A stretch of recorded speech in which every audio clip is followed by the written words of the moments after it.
ìdùnnú ṣubú láyọ̀ adúpẹ́ lọ́wọ́ Laura àyájọ́ ọjọ́ òní ló wá sílé ayé. Hajiya Fọlákẹ́ Awal aya Yusufa, happy birthday to you. Ìgbà ọdún kan náà ló jẹ́. Mo ní kó pẹ́ bímọ pẹ́ ti pẹ́ o, kó pẹ́ bímọ pẹ́ ti pẹ́.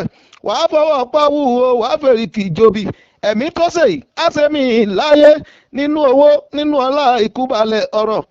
SA gender to the honourable minister state FCT Abuja. Mo ní kí o máa dá gọjọ́gọjọ́ o nífẹ̀lẹ́ yìí dágbére fáyé.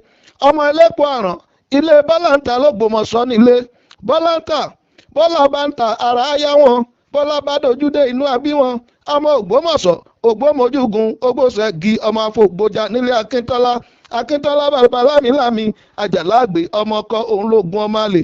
Ìlú tán ti ń fapá ewúrẹ́ jiyàn, ìlú tán ti ń fi ìtọ̀ àgùntàn bọ̀lọ̀jọ̀jọ̀ ká, ìlú tán ti ń jọka pẹ̀lú gbẹ̀gìrì tán wọ́n tún mú nǹkan yangan sí. Mo ní Ògbómọ̀ṣọ́ ò ní bàjẹ́, Ògbómọ̀ṣọ́ kì í ṣẹrú ẹnìkan. Ìyàwó bàbá wa Yusufa ọmọ ìgbàyè máa ṣe nídìí Ògùn, ọmọ erékin, ọmọ ya kùrùkùrù wọjà, ọmọ anílẹ̀ nímọ̀yò. Ẹ̀mí tó ṣe yóò á ṣe mí láyé. Hajiya Fọlákẹ́ wọn ní kó máa dá gọjọ́gọjọ́. Ẹ̀mí tó ṣe yìí á ṣe púpọ̀ láyé. Owó rẹ yóò máa pọ̀, ọlá rẹ yóò máa pọ̀.